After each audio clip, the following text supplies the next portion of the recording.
seorang polisi yang bernama Mak Sukdo yang sangat dihormati dan ditakuti oleh para gangster di kota itu karena ketegasan dan kekuatan fisiknya. Namun semua berubah ketika negara api menyerang. Maksud gue ketika 3 orang psikopat dari Cina yang membentuk geng di kota itu datang. Mereka bertiga tidak segan untuk memotong tangan orang, bahkan membunuh jika ada orang yang tidak membayar hutangnya. Hingga akhirnya mereka bertiga harus berurusan dengan gangster-gangster di kota itu. Bahkan membuat Mak Sukdo harus turun tangan ketika temannya hampir dibunuh psikopat itu. Assalamualaikum warahmatullahi wabarakatuh. Kembali lagi dengan gua Pragos di channel Refocus. Dan kali ini gua akan menceritakan alur cerita film yang berjudul Outlaws, yang kembali diperankan oleh Ma Dong-seok, bapak-bapak barbar. Namun kali ini dia menjabat sebagai seorang polisi, bukan sebagai bos gangster. Tapi meskipun begitu, ia tidak kehilangan wibawa dan kegarangannya. Oke, tanpa banyak bacot, jangan lupa siapkan dulu kopai dan surutunya. Kita gas.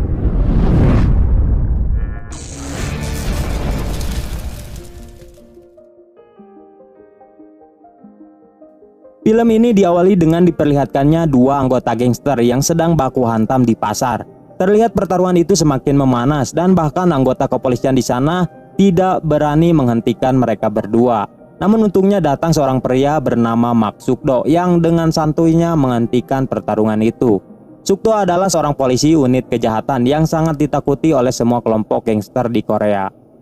Lalu ia pergi mendatangi sebuah tempat terjadinya korban penusukan yang sebelumnya diberitahu oleh anak buahnya. Dan ternyata korban dari penusukan itu adalah salah satu anggota dari geng Venom. Di tempat lain kita diperkenalkan dengan ketua geng Venom yang bernama Sung Tae yang sedang bersiap-siap untuk menyerang markasnya geng Isu karena telah menusuk anak buahnya. Tapi saat akan pergi tiba-tiba datang Mak Sukdo dan rekannya untuk mencegah mereka.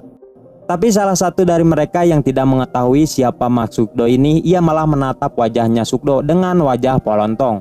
Melihat hal itu, tanpa banyak bacot, Sukdo langsung menamparnya dengan 1 hit saja. Terlihat di sini semua anggota geng Venom termasuk Sung Tae sangat menghormati Sukdo. Bahkan Sung Tae sampai meminta izin kepadanya untuk balas dendam kepada geng Isu. Tapi ia melarang mereka dan menyuruh Sung Tae untuk menyerahkan semua masalah itu kepadanya agar tidak ada peperangan antar gangster lagi.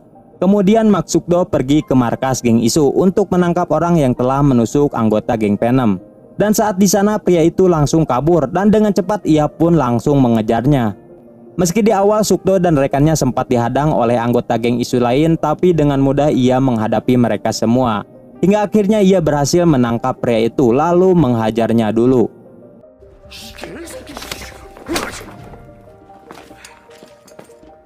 Setelah itu kita diperkenalkan lagi dengan kelompok gangster bernama Black Dragon yang berasal dari Cina. Mereka adalah Yang Tae, si botak Wisong, dan pemimpinnya yang bernama Jiang Chen. Dan lebih tepatnya mereka bertiga adalah kelompok gangster psikopat karena tidak segan-segan membunuh orang yang ada di hadapannya. Terlihat mereka bertiga yang sedang menyiksa salah satu anggota geng Venom karena belum membayar hutang kepadanya. Cerita berpindah lagi kepada Sukdo yang sedang menginterogasi pria itu di kantor polisi. Lalu ia membawanya ke ruang kejujuran untuk mengeksekusinya karena pria itu tidak mau berbicara. Tidak lama kemudian datang atasannya Sukdo bernama Kapten Jun yang langsung ngebacot karena aktivitas geng yang mulai meresahkan warga. Dan karena banyak bacotnya itu membuat semua anak buahnya hanya nurut kepada perintah Mak Sukdo saja. Dan bisa kita ketahui jumlah anggota organisasi unit kejahatan ini hanya berjumlah 5 orang saja. Mereka adalah Yung Sik, Dong Seong, Heong Sok, Kapten Jun, dan terakhir ada Mak Sukdo. Kemudian Sukdo dan Yung Sik pergi ke rumah ketua geng Isu yang bernama Jang Isu untuk menginterogasinya. Dan karena ia yang tidak mau memberitahu alasannya telah menyerang geng Venom, lalu Sukdo membawanya ke sebuah restoran dan dipertemukan dengan Sung Tae untuk didamaikan. Dan akhirnya kedua geng ini pun kembali berdamai karena takut dengan Mak Sukdo, meski saling menyimpan rasa dendam. Dan setelah semuanya pergi dari sana, tiba-tiba Sung Tae mendapatkan telepon dari Jiang Chen untuk menemuinya dan membayar hutang anak buahnya. Namun saat sampai di sana, Sung Tae malah dibunuh oleh Jiang Chen karena ia yang tidak mau membayar hutang anak buahnya. Bahkan Jiang Chen juga membunuh semua anak buahnya, tapi tidak dengan tangan kanannya Sung Tae bernama Kim. Karena Jiang Chen yang akan memanfaatkan Kim sebagai informan.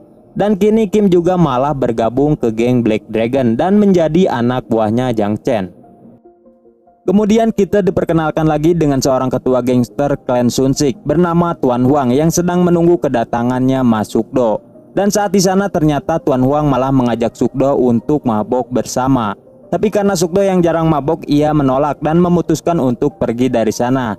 Namun saat akan pergi, tiba-tiba Tuan Huang mengeluarkan semua pegawai perempuan bulenya untuk menemani Sukdo minum, dan seketika ia pun langsung kembali duduk dan ngeplay bersama. Keesokan harinya Sukdo yang sedang tidur karena mabuk berat, ia lalu dibangunkan dan disuruh untuk segera pergi karena ada banyak polisi yang sedang berada di luar. Dengan wajah yang panik, Sukdo mencoba menyelinap kabur dari sana. Tetapi saat akan menuju pintu lift, ia tidak sengaja bertemu dengan Dong Kyung yang baru datang. Dan ternyata para polisi itu sedang menyelidiki sebuah kasus kekerasan yang menimpa anak buahnya Tuan Huang. Sukdo lalu berpura-pura sudah lama sampai di tempat itu untuk menyelidiki siapa pelakunya. Dan dari hasil interogasinya ternyata orang yang telah memotong tangan anak buah Tuan Huang adalah Jang Chen dan kedua anak buahnya. Dan Tuan Huang yang tidak terima, ia menyuruh semua anak buahnya untuk melacak keberadaan ketiga cucunguk itu. Di markas besar, Sukdo mencari wajah tiga psikopat itu melalui video rekaman CCTV yang ada di tempat karaoke itu. Dan ia menemukan wajahnya Jang Chen dan kedua anak buahnya meskipun agak burik. Setelah sedikit melihat wajah mereka, kemudian Sukdo dan Byung Sik pergi menemui intel kepercayaannya untuk melacak keberadaan Jang Chen. Dan untungnya intel kepercayaannya itu memiliki banyak informasi tentang Jang Chen. Bahkan Sukdo juga baru mengetahui dari mereka tentang Sung Tae yang sudah tewas oleh Jang Chen. Tidak lama kemudian Dong Kyun menelpon dan memberitahunya untuk segera datang ke lokasi tempat ditemukannya mayat seseorang, yang ternyata itu adalah mayatnya Sung Tae yang sudah dimutilasi oleh Jang Chen. Saat sudah di lokasi, Sukdo menyuruh kepolisian untuk mencari sebagian tubuh Sung Tae yang belum ditemukan. Hingga akhirnya mereka semua berhasil menemukannya yang ada di mobil truk sampah. Dan Sukdo baru menyadari tiga orang ini memang berbahaya. Cerita berpindah kepada Jang Chen dan anak buahnya yang sedang membuat kerusuhan di tempat judi milik geng Iso. Di sana mereka ingin bertemu dengan Jang Iso untuk mengambil alih bisnisnya. Bersamaan dengan itu, Jang Iso yang sudah diberitahu oleh anak buahnya dengan cepat ia pergi ke sana untuk menghajarnya karena telah berani membuat kerusuhan di wilayah kekuasaannya. Dan saat sampai di sana, Kim menyuruh Jang Iso untuk pergi masuk sendiri dan berdiskusi dengan Jang Chen. Saat mereka berdua sedang adu bacot, ternyata semua anak buah Jang Iso yang menunggu di luar sudah dibantai oleh anak buahnya Jang Chen. Karena tidak ada pilihan lain, ia terpaksa memberikan bisnisnya itu dan pergi dari sana. Dan ternyata geng Black Dragon juga sudah berani membuat kerusuhan dengan mengambil alih bisnis milik gangster lain.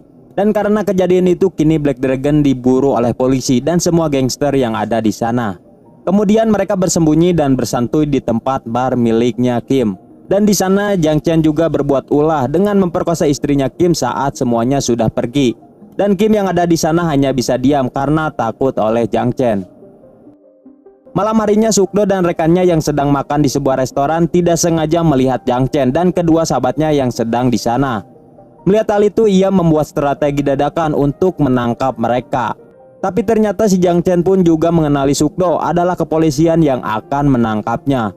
Lalu Jang Chen berpura-pura pergi ke toilet untuk menghindari Sukdo. Lalu Sukdo menyuruh Hyung Suk untuk mengikuti dan mengawasinya. Sedangkan Byung Sik mengunci semua pintu restoran agar mereka tidak bisa keluar dari sana. Dan Hyung Suk yang sedang mengawasinya tiba-tiba wajahnya disiram dengan minyak panas dan seketika terjadi kerusuhan yang membuat tiga orang itu memanfaatkan situasi dan kabur dari sana. Meski sudah mengejar mereka, namun Sukdo gagal menangkapnya dan kehilangan jejak karena Jang Chen yang kabur ke pasar malam. Bersamaan dengan itu, Kim yang sedang menyiksa istrinya karena mau wik-wik dengan Jang Chen digerebek oleh Tuan Huang dan anak buahnya yang langsung menangkap dan menginterogasinya. Kemudian Tuan Huang menyuruh Kim untuk memberitahu keberadaan Jang Chen sekarang karena dia duluan yang akan menangkapnya sebelum polisi. Setelah terus dilalap-lalap, akhirnya Kim meminta kesempatan agar dia sendiri yang akan membunuh Jang Chen karena dia juga punya dendam tentang istrinya yang diajak wik-wik oleh Jang Chen. Keesokan harinya, Gang Isu menyerang wilayah kekuasaan yang sebelumnya sudah diambil alih oleh Jang Chen untuk merebut kembali tempat itu. Dan karena penyerangan itu, Wisong dan Yang Tae turun tangan dan mencari Jang Isu untuk membunuhnya. Tetapi ternyata penyerangan itu adalah sebuah jebakan agar Jiang Chen dan temannya mau keluar dari tempat persembunyiannya. Dan saat di dalam gang tiba-tiba datang Jang Iso dan segerombol anak buahnya langsung mengepung mereka. Dan mereka pun langsung baku hantam di sana. Tidak lama kemudian datang Sukdo dan rekannya yang menyuruh Jang Iso dan anak buahnya itu untuk pergi saja karena ia yang akan menangkap mereka. Sukdo pun langsung baku hantam melawan Wisong.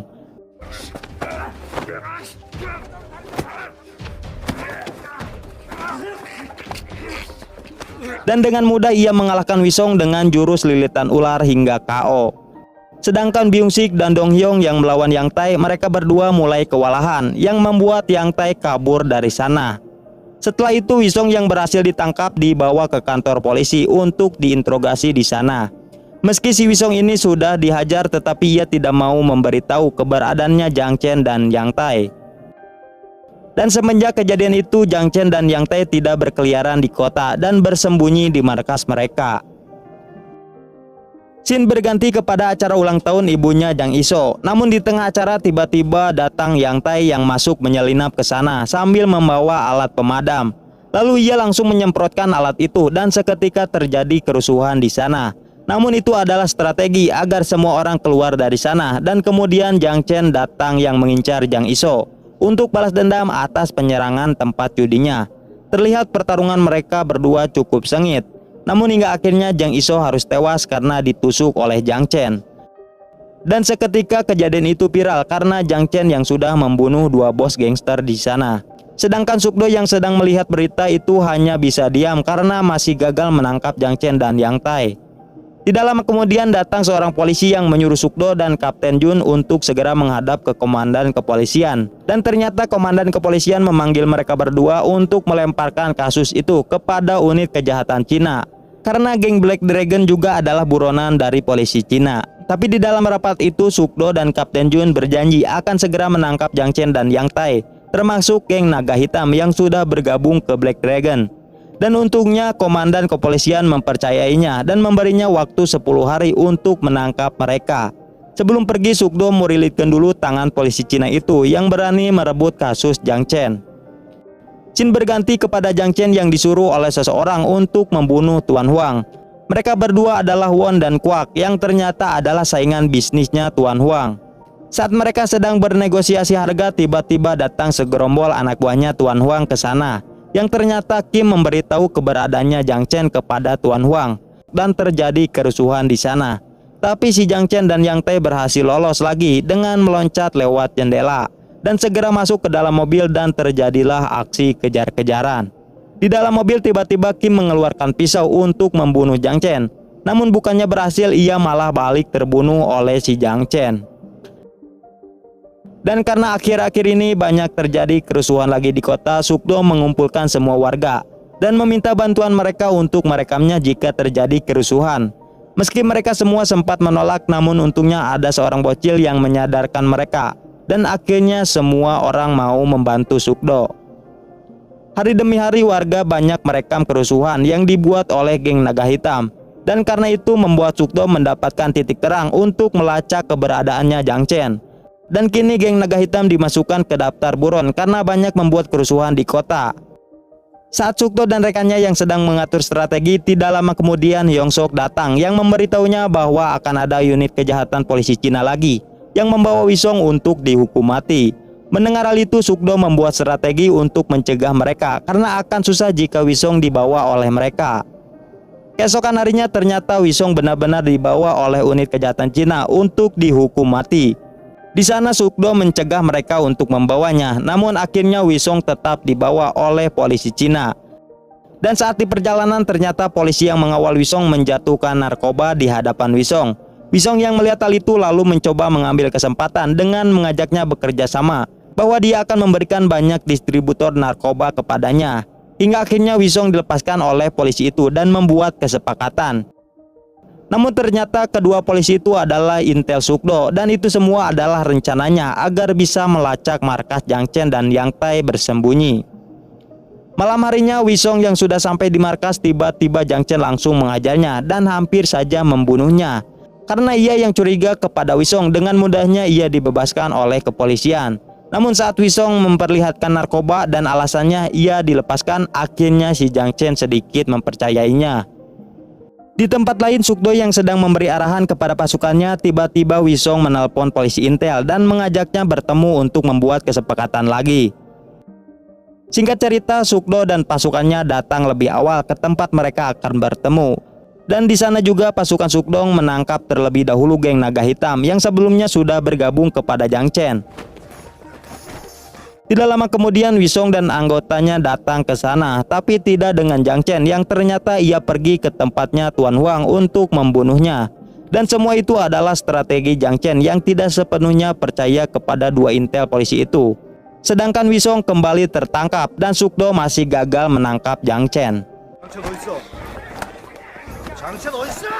Di tempat lain, Jiang Chen yang sudah sampai di markasnya Tuan Huang tanpa banyak bacot, ia langsung menyerang mereka dan terjadilah baku hantam di sana. Sedangkan Tuan Huang yang diincar oleh Jiang Chen, ia langsung kabur dari sana dan terjadilah aksi kejar-kejaran.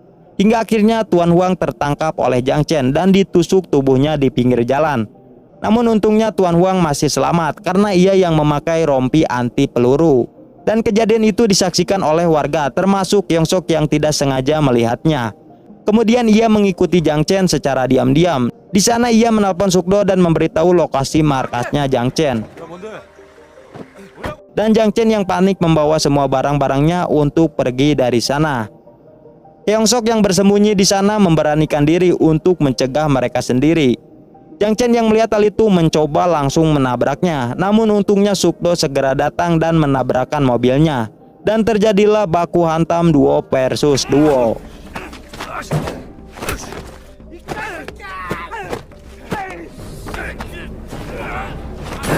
Hingga akhirnya Yang Tai berhasil tertangkap, sedangkan Jiang Chen berhasil kabur lagi dan dikejar oleh Sukdo.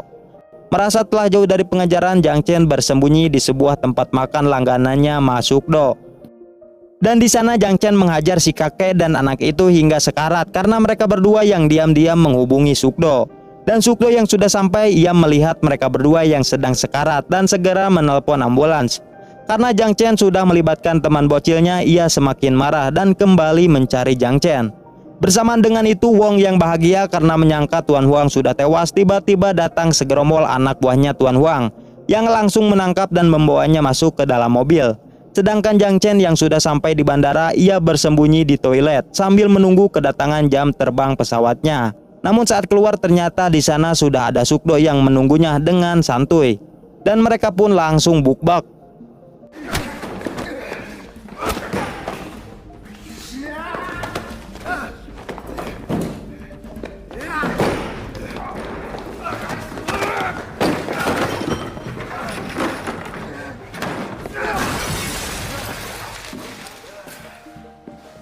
Terlihat dalam pertarungan itu Sukdo lebih unggul, bahkan ia sampai mematahkan semua tangan Jiang Chen hingga gogorokan dan menyiksanya. Aku pun puas melihatnya. Hingga akhirnya Sukdo berhasil memborgolnya dan menghajarnya lagi dengan satu pukulan. Tidak lama kemudian polisi pun datang ke sana dan menangkap Jiang Chen yang sudah diborgol di toilet. Sedangkan Tuan Huang yang sudah berhasil menangkap Won membawanya ke suatu tempat untuk mengeksekusinya. Ending yang mantap sekali. Dan karena berhasil menyelesaikan kasus itu membuat Kapten Jun diberikan penghargaan dan jabatan. Padahal tanpa Sukdo semua itu tidak akan berhasil. Namun ia tidak mempermasalahkan hal itu dan ia memilih membawa temannya ke restoran untuk mentraktirnya makan. Tapi tidak lama kemudian ada kepolisian yang menyusulnya dan memberitahu bahwa komisaris memanggilnya. Ia pun tersenyum lebar. Dan film pun selesai. Mungkin komisaris tahu siapa dalang dibalik keberhasilan kasus itu. Mantap.